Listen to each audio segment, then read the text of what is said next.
sommes le 8 mars 2022 et la commémoration de la Journée internationale des droits de la femme se poursuit ici, dans ce plateau délocalisé. Vous le verrez avec moi, un panel d'invités aussi extraordinaires les uns que les autres. Mais déjà, pour planter le décor, merci à vous, mesdames et messieurs, de nous avoir rejoints et de rester avec nous selon le rapport Women, Business and Law, en français, les femmes, l'entreprise et le droit de la Banque mondiale, édition 2022, un rapport qui mesure l'ensemble des progrès accomplis en matière d'égalité entre les sexes dans 190 économies du monde. 2,4 milliards de femmes en âge de travailler, tenez-vous bien, ne bénéficient pas de l'égalité des chances économiques et 178 économies maintiennent des obstacles juridiques qui empêchent leur pleine participation à la vie économique. Par ailleurs, beaucoup d'avancées ont été faites durant ces dernières années et sont intervenues en Afrique centrale et de l'Ouest notamment.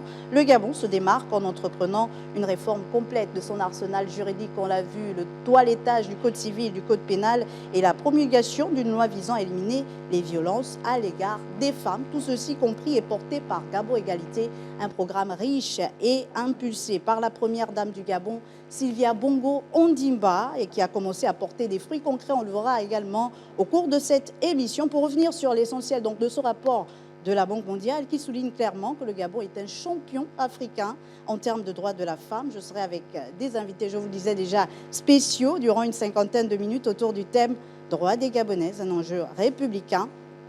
Et qui de mieux placé, chers téléspectateurs, pour parler des droits de la femme, sinon elle-même, Madame Priska Koholland, ministre des Affaires sociales et des droits de la femme au Gabon. Merci beaucoup, Madame le ministre, d'avoir accepté notre invitation. Sur ce plateau. Merci. Et juste à côté de vous, également une femme, et pas des moindres, Sylvie Boldrini. Elle est ESG manager à la G16. Merci également avec vous d'être sur ce plateau. Merci à vous d'être avec nous. Merci beaucoup, Marielle. Et bonne journée à vous également. À vous aussi, Marielle, et à toutes les femmes. De l'autre côté, une dame également, c'est pas que nous n'aimons pas les hommes, mais à tout seigneur, tout honneur, d'abord les dames.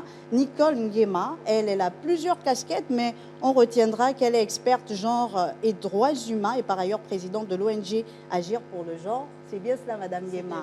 On verra au cours de ce plateau spécial toutes les autres casquettes que vous avez également. Et à côté de toutes ces dames, un homme, et pas des moindres, CEO d'une radio que vous connaissez, chers téléspectateurs, puisqu'elle est une radio gabonaise, Urban FM, la radio, la station urbaine. On ne le présente plus, mais il faut quand même le présenter parce qu'il intervient souvent à la radio et donc visage caché. C'est Monsieur Didier Ndoutoum, CEO de cette belle radio, connu sous le pseudo de Dafresh. Dafresh, bienvenue dans ce plateau spécial consacré aux femmes et consacré à l'égalité des sexes. Alors avant de commencer, je vous propose, chers téléspectateurs, de regarder un élément, puisqu'il y a un an, les autorités gabonaises lançaient le programme Gabon Égalité. Quelles sont aujourd'hui les actions concrètes qui ont pu être menées durant ces 12 derniers mois? On se retrouve juste derrière cet élément.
Gabon Égalité qui a permis au pays d'Ali Bongo Ondimba, le Gabon, de se hisser au 5e rang africain et 28e rang mondial en matière d'égalité des droits des femmes, selon le rapport Women Business and Law, édition 2022 de la Banque mondiale.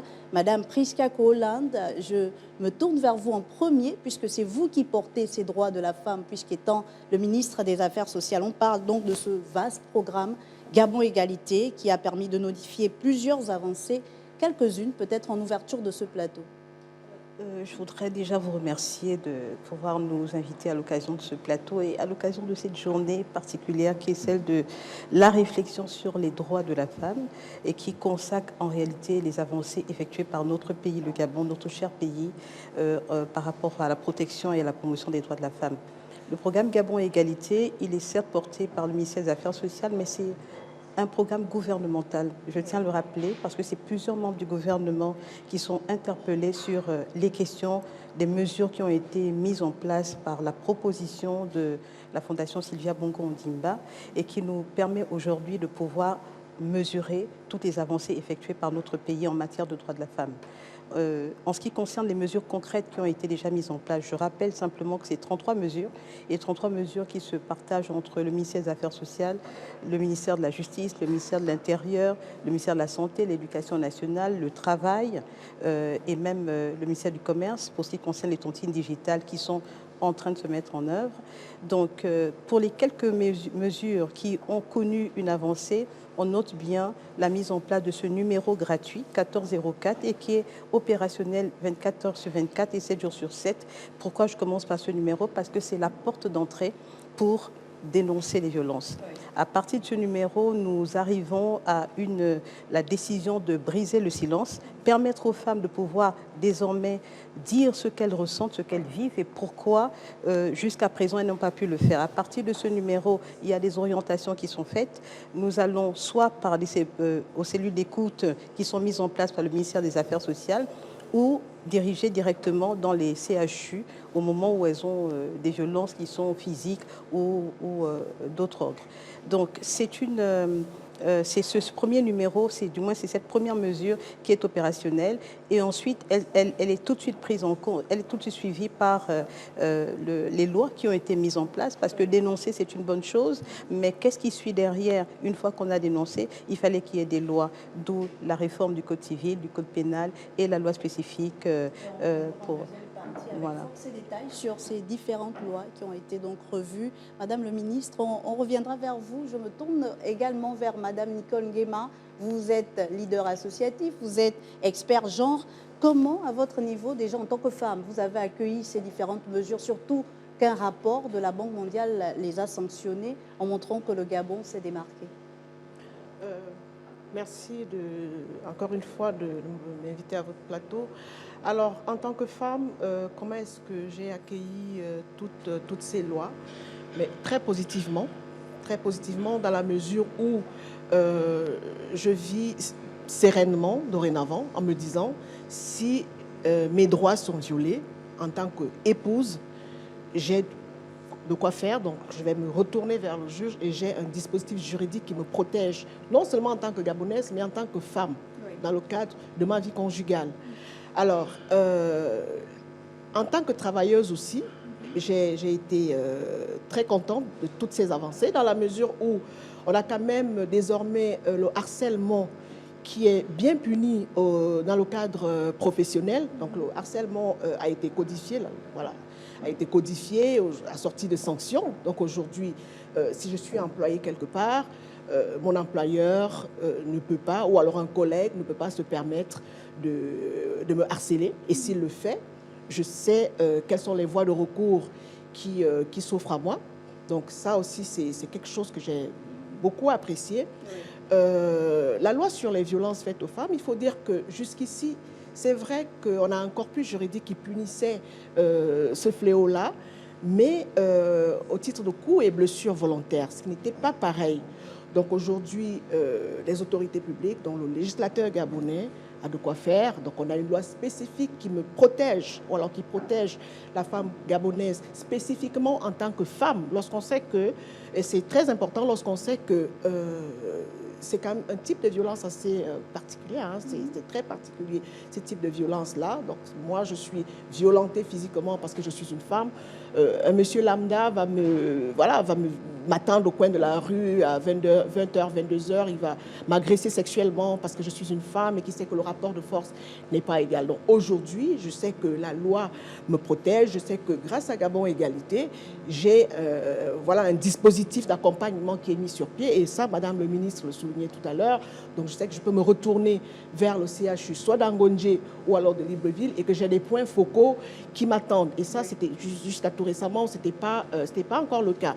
Et également, je sais qu'aujourd'hui, lorsque je me retrouverai devant une juridiction pour un cas de violence conjugale, le juge qui va dire le droit, mais vraiment le dira de manière avertie, dans la mesure où ils ont été formés. Donc non seulement il y a ce corpus juridique-là qui a été reformé, mais il y a tout un travail de formation, de pédagogie qui a été fait au niveau du personnel judiciaire.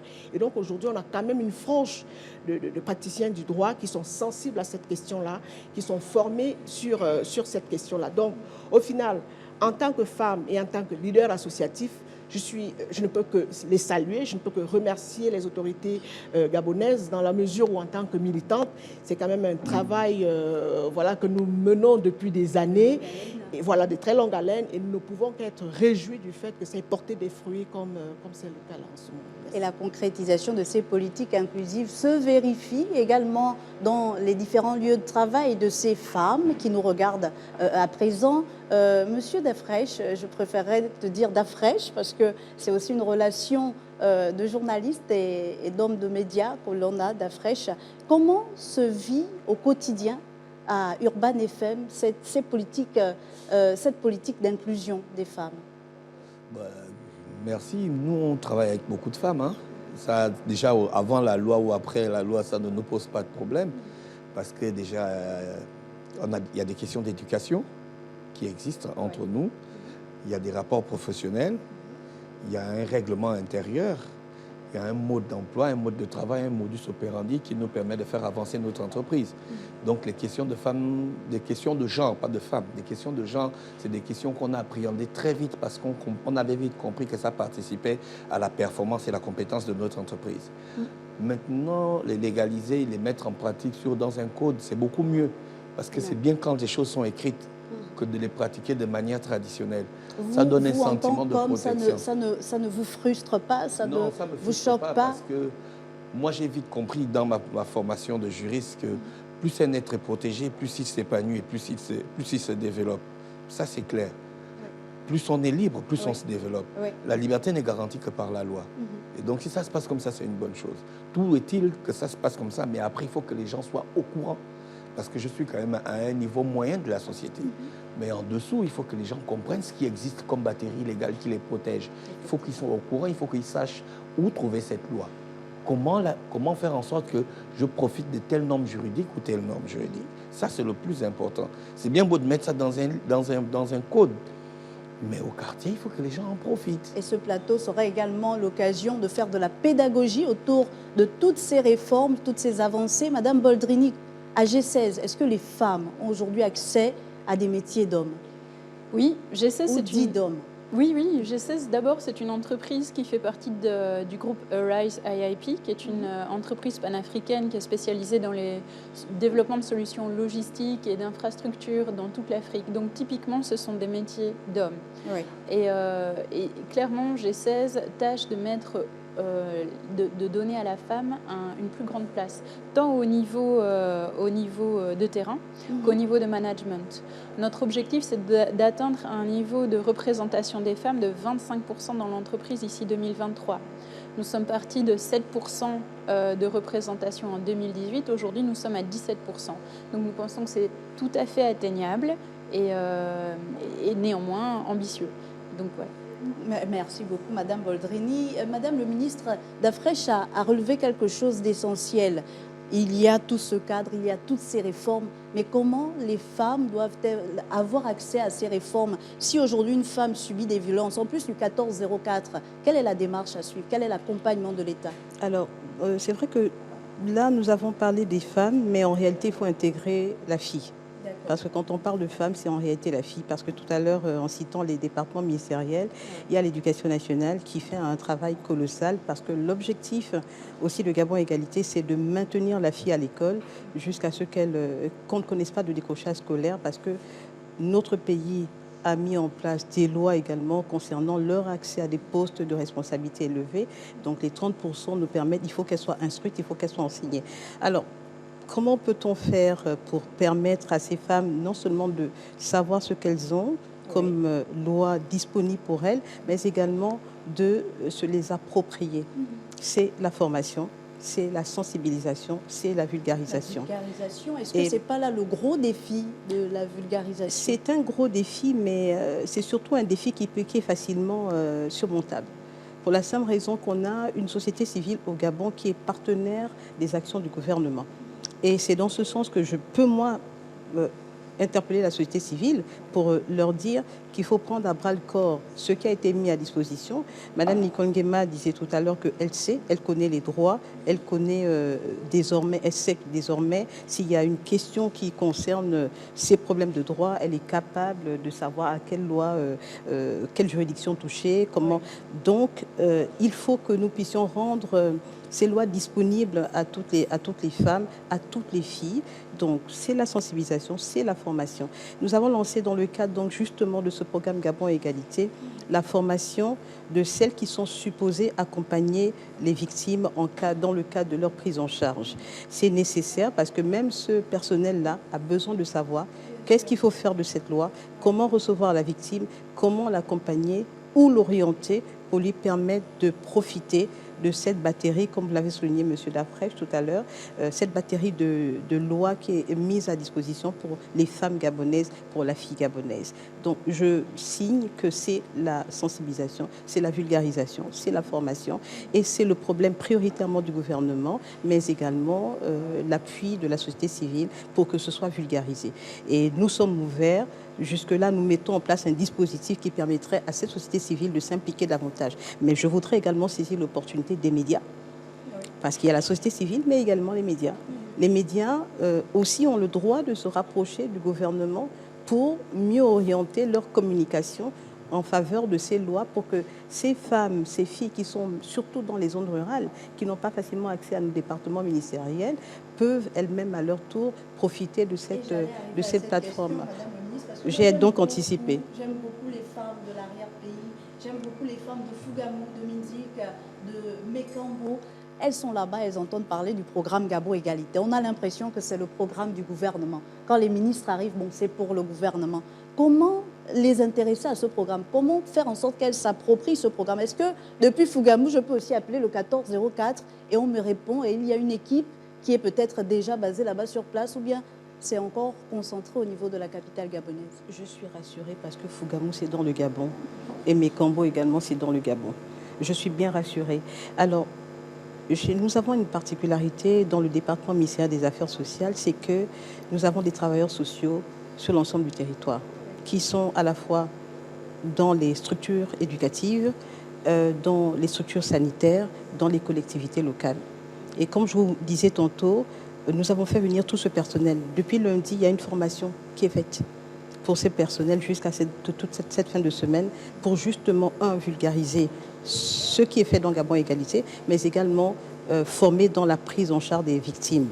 Il y a quelque temps, ma collègue de la justice a fait une tournée dans le cadre de son département pour communiquer sur les lois qui ont été mises en place. Et c'est intéressant parce que au cours de cette tournée nationale, nous avons bien constaté, en tout cas pour les retours que nous avons eus, que beaucoup effectivement ignorent qu'il y a eu des avancées significatives en termes de protection de la femme ou de la fille dans notre pays. Mais je voudrais aussi saisir cette opportunité pour saluer la diplomatie, pour le fait que l'on reconnaisse au Gabon, notamment au chef de l'État, son Excellence Ali Bongo Ondimba, les efforts qui sont faits pour la promotion. Ceux qui ont, à un moment donné, pensé que c'était une vue de l'esprit, cette volonté, cette détermination de protéger les femmes, peuvent aujourd'hui, par les résultats des partenaires financiers, comprendre, réaliser et affirmer que le Gabon a fait des progrès considérables. Et par la même occasion, nous saluons la Première Dame parce que c'est un combat qu'elle prend à bras le corps nous avons eu l'opportunité de l'apprécier et de nous rendre compte que Gabon Égalité a permis effectivement de faire un bond qualitatif. Il y a quelques temps, nous avons été également interrogés par le comité CEDEF et d'ailleurs Mme Nguema accompagnait le ministère des Affaires sociales dans le cadre de ce rapport. Je me permets de le dire, le Gabon a été félicité, reconnu comme étant un pays qui a fait un bond qualitatif en matière de réforme dans le cadre de ses droits. Donc, je voudrais simplement dire aux femmes gabonaises, si je vous le permettez, que c'est l'occasion pour nous de se saisir de ce qui est mis à notre disposition par le gouvernement. C'est vrai qu'on peut pécher dans le fait de la communication intensive, mais nous comptons corriger ce détail. Mais en réalité, l'objectif, c'est véritablement de se dire, elles sont protégées désormais. Il n'y a plus de raison de cacher, de garder le silence, mais au contraire, dénoncer ce qu'il faut dénoncer, parce que c'est en fonction du nombre de dénonciations que des politiques publiques sont mises en place dans le cadre de l'accompagnement de ces victimes. Il y en a qui sont dans leur maison, ne veulent pas dénoncer pour des questions économiques. Je n'ai pas de moyens. Comment on les emmène finalement à dénoncer, puisqu'elles sont là, elles n'arrivent pas à aller vers la dénonciation? Est-ce que ces femmes-là, on peut les aider autrement? Oui, bien sûr. En fait, ce qui se passe, c'est que je suis en train d'arriver, en prenant un exemple particulier, c'est que les questions économiques peuvent parfois amener certaines femmes à garder le silence. Et la réflexion qui est menée actuellement par le gouvernement, c'est de savoir comment, après avoir dénoncé, après avoir accompagné, on peut les introduire dans une certaine autonomisation pour leur permettre d'être totalement dépendantes d'elles-mêmes ou plutôt indépendantes de quelqu'un d'autre. C'est ce qui est vraiment le vrai problème. Et là, je salue justement l'action d'Oroise parce qu'il y a quelques temps, il y a 1 ou 2 ans, 2 ans je crois, il y a eu un gros effort qui a été fait par Oroise dans le cadre de l'accompagnement des femmes parce que c'était des métiers dits d'hommes et qui ont permis, c'était des conductrices, une 50aine à peu près, qui ont été donc accompagnées par Oroise pour leur permettre d'être autonomes. Et c'est très bien. En fait, c'est l'occasion également de saluer toutes les femmes entrepreneurs pour qu'un partenariat soit mis en place avec le gouvernement, de sorte que ces femmes qui sont victimes de violences, que nous arrivons à accompagner, sortir de leurs conditions, qu'elles se sentent rassurées parce qu'après, elles ont un emploi qui leur permet de se prendre en charge et prendre en charge leurs enfants. Fermer cette première partie, Madame Nicole Nguema, vous qui êtes au quotidien avec ces femmes, puisque vous êtes leader associatif, quel est le plan d'action que vous mettez en place pour vulgariser toutes ces avancées, pour que ces femmes s'approprient finalement leurs droits? Merci beaucoup pour cette importante question. Madame la ministre l'a dit, la société civile travaille aux côtés du gouvernement parce que quelquefois, nous, en tant que société civile, on a la possibilité d'aller dans des endroits, des coins très reculés où forcément le gouvernement, le ministère n'y va pas. Donc, en tout cas, le relais voilà, on est vraiment le relais de l'État sur le terrain, au niveau communautaire et voilà, dans les quartiers. Donc, en termes de stratégie, peut-être avant de parler un peu, de dérouler un peu les stratégies qui sont les nôtres, je voudrais, si vous le permettez, revenir un peu sur... tout à l'heure, vous posiez la question de savoir comment amener ces femmes-là qui, jusqu'ici, préfèrent garder le silence, rester chez elles, subir les violences. Finalement, à aller vers toutes ces instances-là, voilà, toutes ces institutions d'accompagnement, toutes ces instances pour pouvoir dénoncer le fait dont elles sont victimes. C'est-à-dire qu'il y a une chose qu'il faut qu'on dise, hein, ou qu'on martèle, c'est que tout le dispositif qui est mis sur pied dans le cadre de Gabon Égalité, la lutte contre les violences faites aux femmes, n'est pas fait pour détruire les foyers ou pour envoyer systématiquement les maris en prison. Et je le dis sous le contrôle de Madame la ministre. Il y a au niveau du ministère des cellules d'écoute.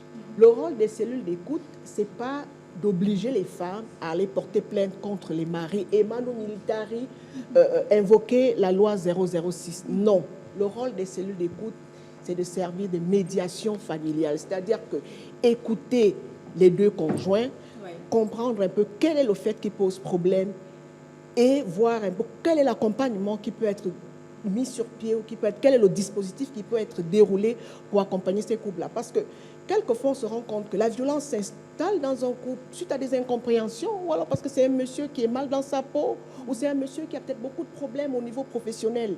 Et je pense que les cellules d'écoute du ministère sont superbement bien formées pour pouvoir accompagner les couples sur ces questions-là. Et ce qu'il faut qu'on répète encore, c'est qu'on ne saisit le juge qu'en dernier recours.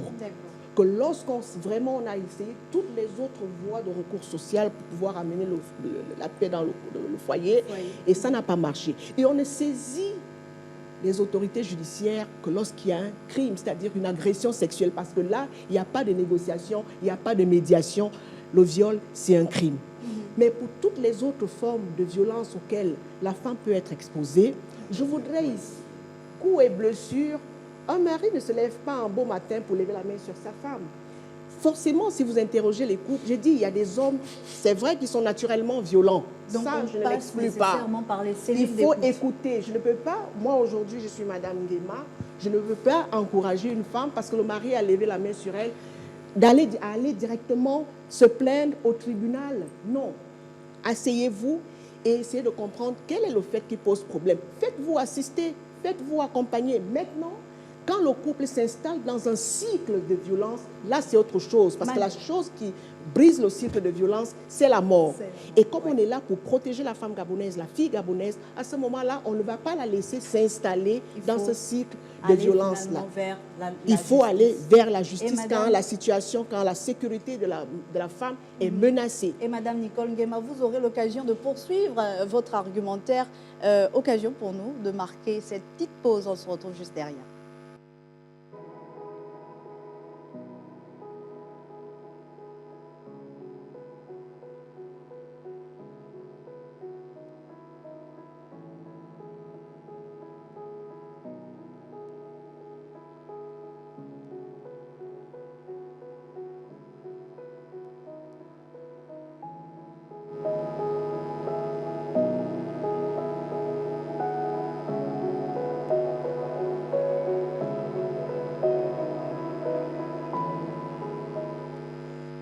Droit des Gabonaises, un enjeu républicain. Mesdames, Messieurs, bienvenue dans cette deuxième partie de notre plateau spécial délocalisé à l'occasion de la Journée internationale des droits de la femme. En revisitant la législation gabonaise en faveur donc des femmes, plusieurs lignes ont bougé et je vous propose de suivre ce élément. On se retrouve juste derrière.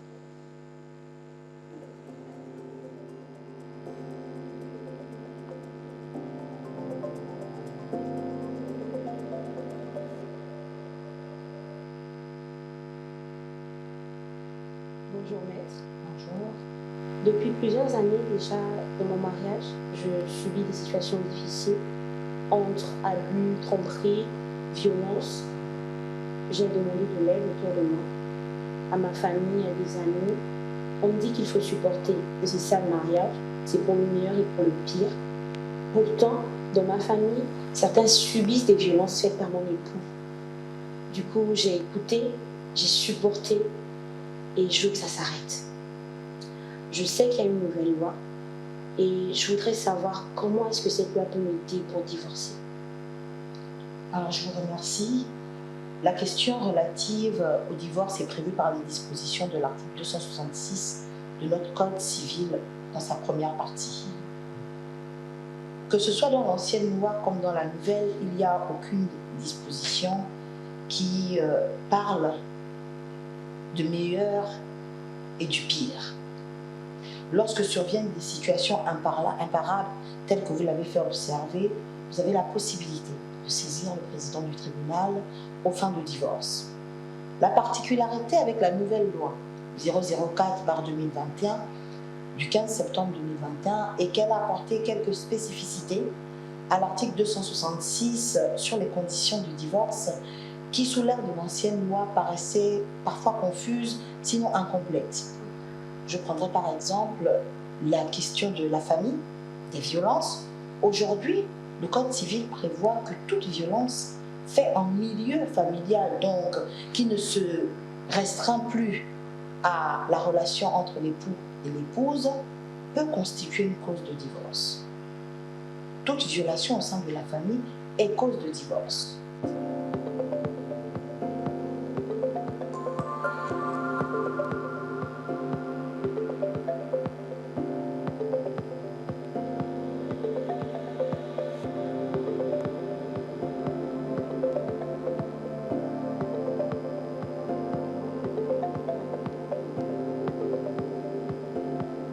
avez énuméré tout à l'heure les questions de tromperie. Dans le code, on parle d'adultère. Aujourd'hui, l'adultère qui semblait être confus est devenu plus clair. Il s'agit d'une relation extra-conjugale entretenue par votre conjoint. Si tel est le cas, vous pouvez demander le divorce. Rien ne s'oppose à ce qu'en l'état actuel des choses, vous puissiez demander le divorce.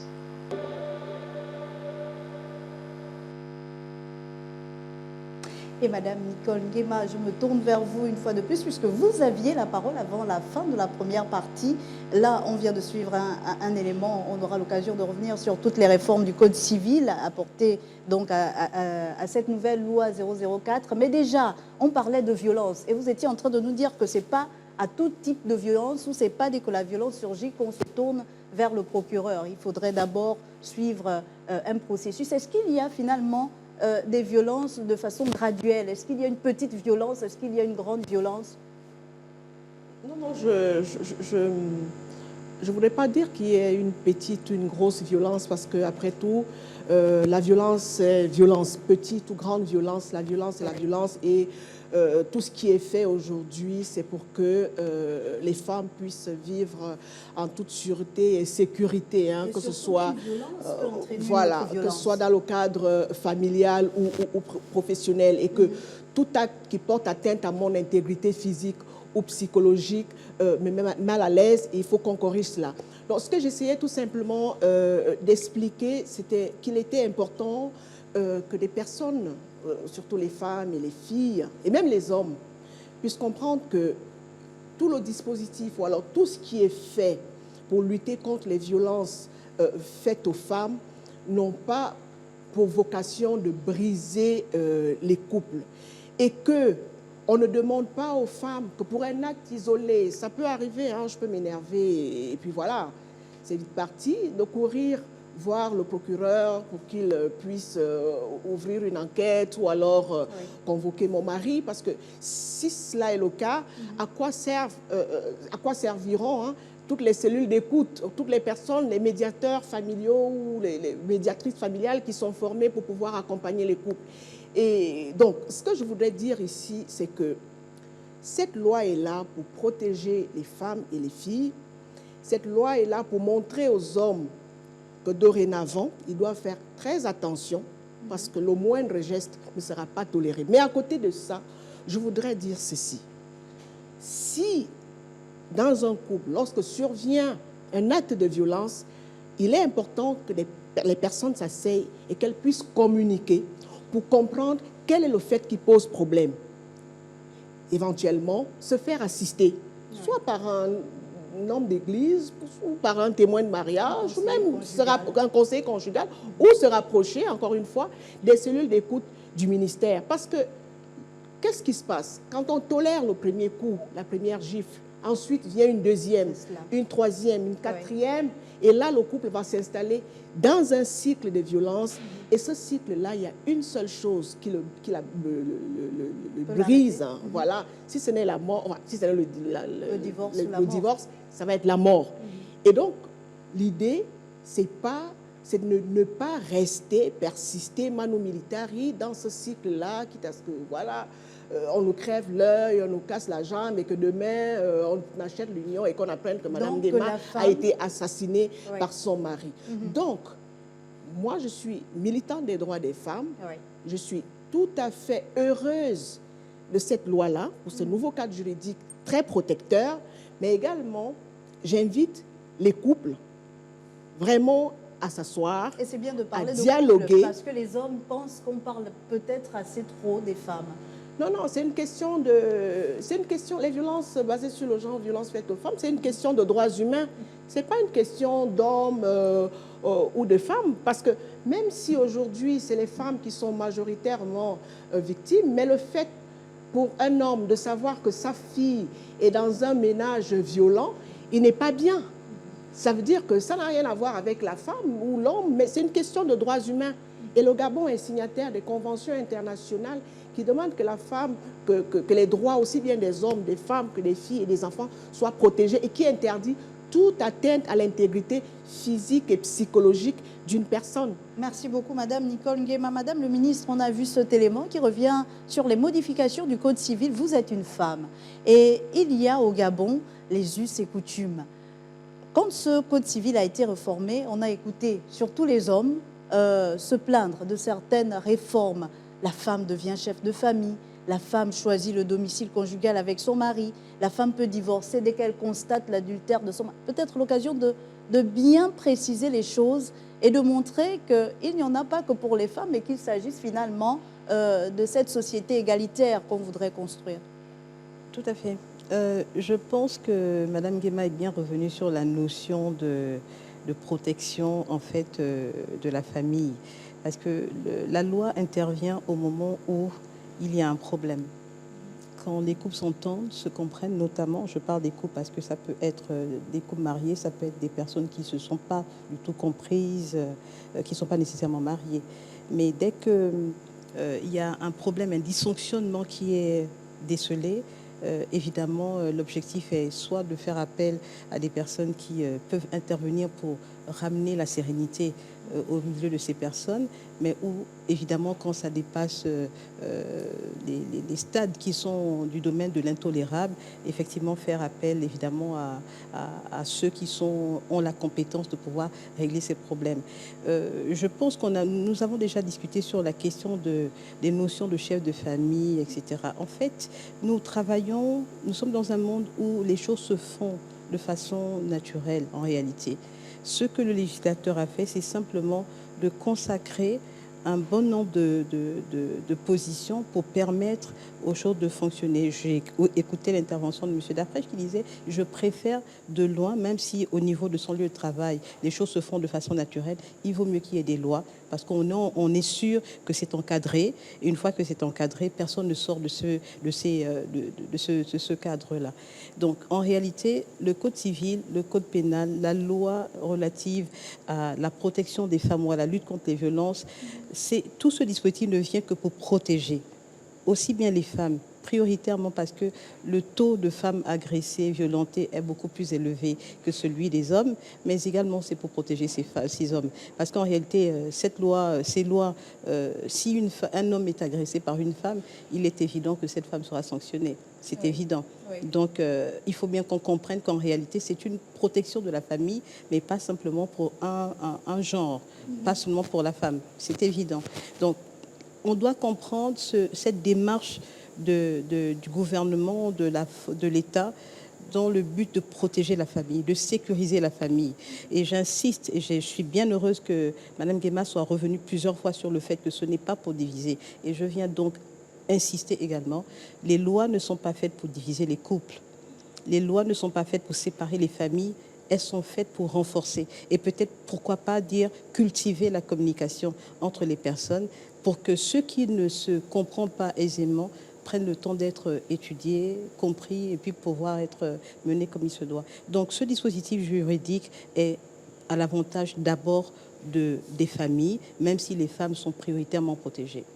Et on le voit avec le nouveau code pénal qui mentionne à plusieurs endroits à l'égard des femmes. On voit qu'il y a une intégration, finalement, une inclusion de la femme qui n'était pas prise en compte dans l'ancien code pénal. Dafresh, je viens vers vous. Lorsqu'il vous arrive, si vous êtes déjà arrivé de constater au niveau d'Urban FM une quelconque forme de violence à l'égard des femmes, comment vous réagissez en tant que patron de cette radio?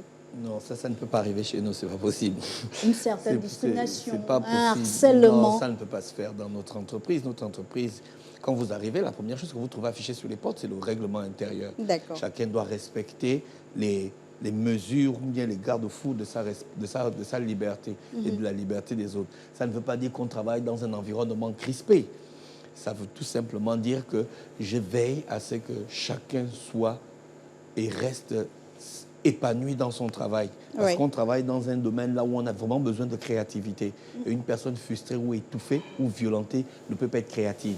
C'est pas possible. Donc je veille personnellement à ce que les choses se passent bien dans notre entreprise. Mais s'il arrive que ça se passe, je vais réunir les intéressés et leur mettre les points sur les i. Madame Boldrini, vous avez également la parole. Au niveau de G16, on imagine que c'est plus de la responsabilité des ressources humaines et peut-être d'un service. Mais vous faites partie de cette entreprise au cas où il y aurait certaines violences décriées. Quels sont les dispositifs? Est-ce que vous avez déjà pensé à mettre déjà en place des dispositifs au niveau de votre entreprise? Oui.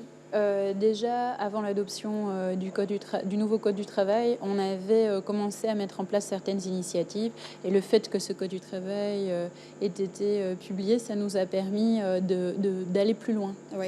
Et donc, nous, on l'a accueilli avec beaucoup de satisfaction. Donc, aujourd'hui, nos équipes RH et nos équipes juridiques ont été formées sur le nouveau Code du travail. Des formations sont en cours et ont déjà été données en matière de discrimination au travail et de harcèlement. Et donc, des procédures existent. En cas une plainte peut être déposée et traitée par les services compétents, de sorte que voilà, la personne qui se plaint de discrimination ou de harcèlement peut être écoutée et son problème peut être résolu. Une belle avancée à saluer. Madame Nicole Nguema, vous, à votre niveau, parlez-nous un peu du concret, des témoignages. Vous recevez les femmes, vous vivez avec les femmes dans votre association, puisque vous êtes présidente d'une ONG. Est-ce que vous avez déjà eu une femme qui vient vous dire, là, je ne peux plus repartir à la maison? Qu'est-ce que vous faites quand vous avez ce genre de cas? Une femme qui a été violentée, qui a subi des violences. Est-ce que vous avez des chiffres au niveau de votre association, puisque vous accompagnez le gouvernement dans cette cause? Oui, bien sûr, nous avons des chiffres, mais il faut peut-être préciser que les dossiers sont anonymes chez nous. C'est-à-dire que nous ne dévoilons pas l'identité des personnes l'idée n'est pas de qui dévoiler, mais de montrer nous, la démarche. Mais la violence sexiste est réelle au Gabon. Et d'ailleurs, c'est pas seulement notre association qui le dit, parce que nous avons une enquête, la dernière enquête de 2015, menée par le ministère en charge des droits des femmes, qui montre quand même une certaine prévalence très élevée de violences physiques contre les femmes, de violences sexuelles, à plus de 90%, et même de violences économiques. Alors, une femme qui vient nous voir et qui nous dit c'est bon, je ne peux plus rester, j'ai envie de partir et tout, nous allons suivre le protocole, parce que lorsqu'on reçoit une victime de violences basées sur le genre, on ne lui donne pas la conduite à tenir. On ne lui donne pas la conduite à tenir. Elle est libre de porter plainte, mais seulement lorsque les faits sont avérés et qu'il est clair que la cellule familiale ou alors son couple représente désormais un danger pour elle, nous ne pouvons que l'encourager et l'accompagner dans cette démarche-là. Mais notre rôle, encore une fois, ce n'est pas d'obliger les personnes à quitter les foyers, non. Quand le cas est avéré, encore une fois, et que sa vie est en danger, nous allons la référer à qui de droit. Nous allons l'orienter et la référer vers les instances judiciaires pour qu'elle soit accompagnée judiciairement.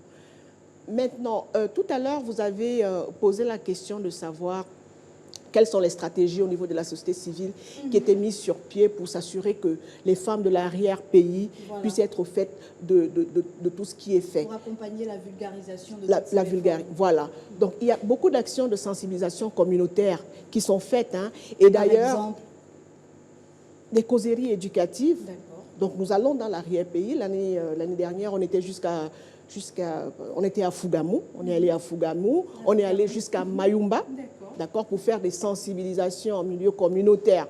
Donc, je pense que, et ça, je le dis encore une fois sous le contrôle de Madame le ministre, excusez-moi, mais c'est l'instance qui est en charge de cette question-là. Donc, nous, on ne peut que travailler aux côtés du gouvernement. On ne va jamais se substituer, d'accord, en ce gouvernement-là, pour dire que le Gabon étant signataire de la convention CEDEF, il est prévu comme mesure spéciale dans la convention de traduire certaines lois en langue locale et de s'appuyer également sur les radios communautaires pour s'assurer que le message passe et que toutes les personnes, toutes les couches de la société ont accès à ces messages. Et je pense que c'est une des voies qui va être explorée par le ministère pour pouvoir s'assurer que la femme de Rinanzala ou bien la femme de Meyokie, voilà, est au fait de tout ce qui se passe et qu'elle est au courant de ces lois-là. Parce qu'au final, s'il y a un campus juridique qui est propice à l'égalité de sexe et que les femmes elles-mêmes ne sont pas au courant qu'il y a quand même ces lois-là qui les protègent, ça n'aura servi à rien. Donc nous allons œuvrer aux côtés du gouvernement pour pouvoir sensibiliser les femmes sur ces questions-là, pour pouvoir amener les hommes à baisser la garde ou alors à se décrisper parce que je suis, encore une fois, les hommes qui semblent réfractaires par rapport à tout ce qui est fait, moi je ne leur en veux pas. Hein. Ils ont raison parce que dans la vie, on a toujours peur de ce qu'on ne connaît pas. On a peur de ce qu'on ne comprend pas. On a peur de l'inconnu. L'inconnu, c'est quoi? C'est tout ce qu'on ne sait pas, tout ce qu'on ne maîtrise pas. Mais je suis optimiste. Je sais qu'une fois qu'on aura bien expliqué le contenu de ces lois-là aux hommes, qu'on aura pris le soin de leur dire qu'il n'est pas question de prendre le pouvoir. Il ne s'agit pas d'un retrait de pouvoir. On prend le pouvoir aux femmes pour le donner aux hommes. Voilà, ça n'a rien à voir avec cela. C'est tout simplement une question de droits humains pour que tout le monde puisse s'épanouir au quotidien. Ils comprendront et ensemble, nous allons lutter contre ces fléaux-là, contre la violence, contre la discrimination, parce qu'en réalité, la guerre, ce n'est pas contre les hommes. La guerre, c'est contre le mal et nous avons besoin de ces hommes-là pour pouvoir faire bloc et barrer la voie à tous ces fléaux qui, voilà, malheureusement, ne rendent pas service à la femme gabonaise. Une société équilibrée, finalement, avec tout cet arsenal juridique. Oui, Madame le ministre. Pour rebondir sur ce que dit Madame Guémin, c'est-à-dire que effectivement les ambassadeurs que nous devons avoir dans le cadre de ce programme Gabon Égalité, c'est à la fois des femmes, c'est aussi des hommes. Et la question, effectivement, c'est que nous devons intégrer les hommes dans ce processus de sensibilisation. Parce qu'une fois qu'ils auraient mieux compris la démarche entreprise par le gouvernement, par la société civile, ils se rendront très vite compte que c'est même dans leur intérêt. Et peut-être même les chefs traditionnels. Exactement. Parce que, on a toujours l'impression que cette loi est à contradiction avec la coutume, les us, alors que... Encore que je suis toujours un petit peu réservée sur la notion de coutume, parce que ça peut être violent ce que je peux dire, mais il n'y a aucune coutume au monde qui autorise qu'un homme, un père, ait des rapports sexuels avec sa fille. Je ne connais aucune coutume au monde, à mon avis, qui tolérerait ça. C'est violent ce que je suis en train de dire, mais on est quand même obligé de le dire parce que malheureusement pour nous, que ce soit ma collègue de la justice ou moi-même, nous recevons des cas de personnes qui viennent vraiment se plaindre de certaines situations. Donc, je ne suis pas toujours favorable à l'idée qu'on mette la coutume en avant comme si c'était un facteur bloquant pour permettre aux gens de se sentir, de vivre en harmonie dans des familles. Ce n'est pas possible. La coutume doit renforcer le bien-être des êtres de la famille, le bien-être des populations, en partenariat avec la loi, avec le gouvernement. Donc, nous pensons que les ambassadeurs doivent être à la fois des femmes, mais à la fois des hommes, pour permettre de faire passer le message de la prise en charge de ces femmes-là.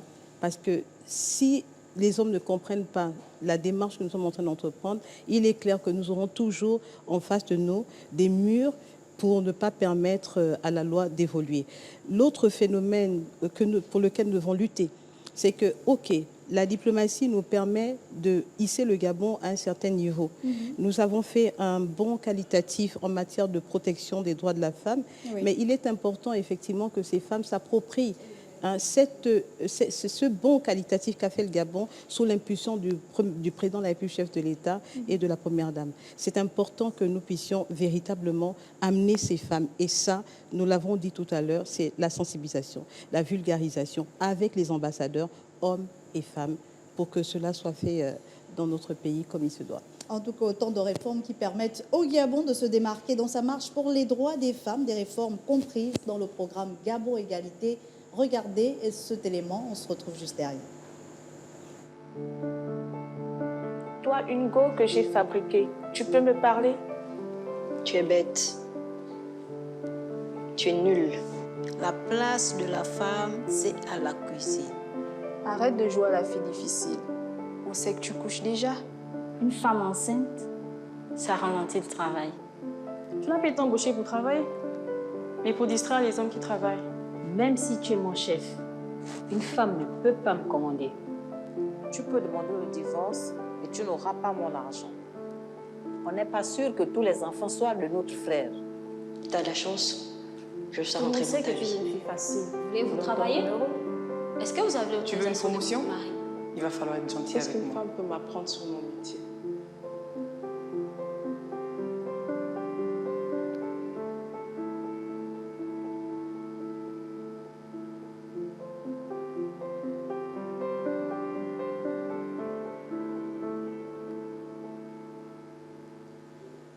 Nous nous acheminons progressivement vers la fin de ce plateau spécial délocalisé à l'occasion de la Journée internationale des droits de la femme. L'ONU Femmes a pour thématique en cette année 2022 l'égalité des sexes aujourd'hui pour un avenir durable. Alors Dafresh, ce sera toi un peu le cobaye. Comment penses-tu que cette égalité des sexes puisse contribuer finalement à cet avenir durable? Comme je disais en début d'émission, quand les gens connaissent leurs droits, ils vivent de mieux en mieux et construisent une société saine et harmonieuse. Donc, c'est clair que moi j'ai des filles, en fait. Je ne veux pas qu'elles aillent se marier avec des gens violents ou agressifs ou qui va la faire vivre une vie difficile. Donc, c'est mieux que moi-même, je prenne d'abord conscience de ces droits que je transmets à mes enfants, qui, au fur et à mesure, vont transmettre à leurs enfants. Et comme ça, peut-être dans 10-15 ans, on aura une société meilleure. Ambassadeur, au niveau familial, déjà, de toutes ces réformes en faveur des droits de la femme, Madame Nicole Nguema, comment cette égalité des sexes peut-elle contribuer à cet avenir durable? Alors, une société gabonaise dans laquelle les femmes sont bien représentées aux instances de prise de décision, une société gabonaise dans laquelle la femme rurale, les droits fonciers de la femme rurale sont reconnus, et une société gabonaise où la femme peut se promouvoir, où elle peut s'épanouir aussi bien dans le cadre familial que dans le cadre professionnel, une société gabonaise où les femmes sont impliquées dans toutes les stratégies, les lois qui les concernent, les plans d'action, que ce soit en termes de réchauffement climatique, réduction de la pollution, ou tout ce que sais-je encore, mais où elles se reconnaissent dans tout ce qui est fait parce qu'elles ont été consultées et impliquées. Je pense que si tout cela est fait, on ne pourra aboutir qu'à un avenir durable. Nous sommes au Gabon et nous parlons donc de cette journée internationale des droits de la femme. Sylvie Boldrini, votre mot de fin, mais dans cet élan de comment cette égalité de sexe peut contribuer à cet avenir durable? Du point de vue de l'entreprise, pour nous, une égalité des sexes, ça veut dire émancipation de la femme, ça veut dire aussi des femmes mieux formées, des femmes qui travaillent, et donc on réduit le problème de la dépendance économique dont parlait Madame le ministre un peu plus tôt. Et donc on se retrouve avec des ménages qui sont plus autonomes, des enfants qui bénéficient de plus de moyens pour subvenir à leurs frais de scolarité, aux dépenses liées à la santé. On a plus de ressources humaines disponibles localement, donc plus de travail qui est créé, plus d'emplois créés et plus de valeur ajoutée pour le Gabon. Madame le ministre, finalement, on conclura avec vous. Que retenir de toutes ces avancées du Gabon? Et est-ce que ces avancées contribuent-elles à forger l'égalité des sexes pour un avenir durable? Alors, nous avons une thématique des Nations Unies, j'ai envie de dire, qui fait une fleur au Gabon. Sur tous les plans, c'est-à-dire qu'une partie règle la question ou parle la question des inégalités, qui est donc le combat porté avec acharnement par la première dame du Gabon. Et puis, une autre partie qui parle des changements climatiques, développement durable, qui est l'autre combat porté par le président de la République, dont l'engagement est soutenu. Alors, cette combinaison de ces deux problématiques qui ramènent le coup présidentiel ne peut que rassurer notre pays, parce que l'engagement des plus hautes autorités du pays est clair. Il est important sur les questions non seulement du changement climatique, mais également sur la question de réduction des inégalités. Donc vraiment, nous sommes parfaitement à l'aise dans le gouvernement et les instructions de Madame le Premier ministre sur la question des inégalités sont évidentes. Nous avons la responsabilité de mener à bras-le-corps ces hautes instructions qui nous ont été données pour qu'il y ait réduction à la fois des inégalités, mais également que les départements ministériels en charge des questions de changement climatique prennent à bras-le-corps. Ce qui nous importe aujourd'hui, c'est de se dire: est-ce que les techniques agricoles qui sont utilisées maintenant participent à la durabilité? Le ministre de l'Agriculture, avec loisir, travaille pour permettre que justement les femmes réduisent leur pénibilité en matière d'agriculture, que nous ayons de meilleures techniques agricoles pour aussi participer à l'autosuffisance alimentaire. Est-ce qu'on peut parler d'avenir durable si nous n'avons pas accès à la santé?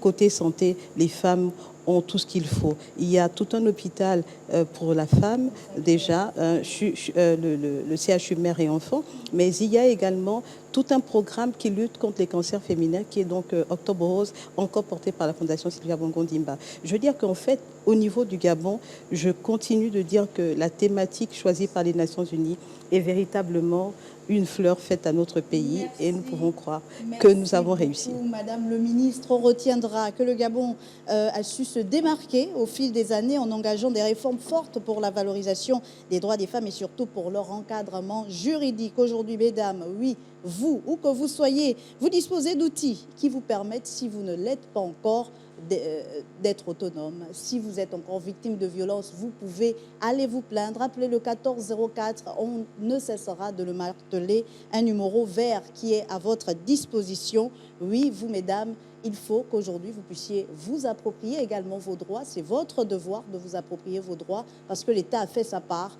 À vous de faire la vôtre aujourd'hui. Merci encore, chères téléspectatrices et téléspectateurs, d'avoir été avec nous. Merci à tous mes invités. Madame le ministre Priska Koholan des Affaires sociales et des droits de la femme, Madame Sylvie Boldrini qui représentait la G16, Madame Nicole Nguema, expert genre et présidente d'une ONG, le CEO de notre célèbre radio urbaine Urban FM, Didier Nduntum, avec son pseudo que nous connaissons tous d'Afresh. Merci encore et à très vite sur Gabon 24.